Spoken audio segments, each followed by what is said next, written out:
Des dossiers lourds seront sur la table des discussions de la 37e conférence des chefs d'État et de gouvernement de l'Union africaine, dont les portes s'ouvrent ce samedi 17 février 2024 dans la capitale éthiopienne.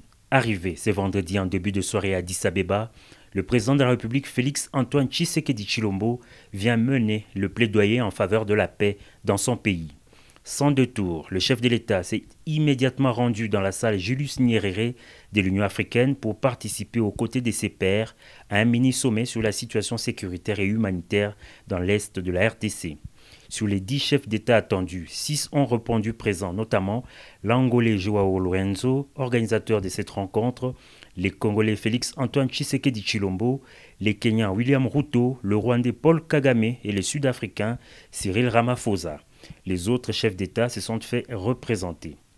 Dans son mot, Joao Lourenço, médiateur désigné pour renouer le dialogue entre la RDC et son agresseur le Rwanda, a fait remarquer que cette initiative est prise afin de relancer le processus de paix qui a connu un recul avec l'intensification des combats dans l'est de la République démocratique du Congo. L'objectif, a-t-il renchéri, est de réfléchir ensemble en vue d'obtenir un cessez-le-feu entre les forces armées de la République démocratique du Congo, les M23, et tenter un dialogue direct entre les chefs d'État de la RDC et du Rwanda.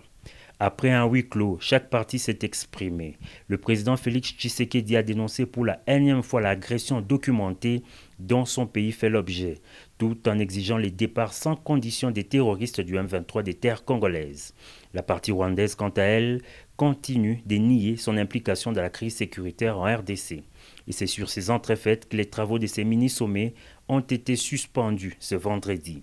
Les prochains rounds est annoncé ce samedi, toujours dans la capitale éthiopienne.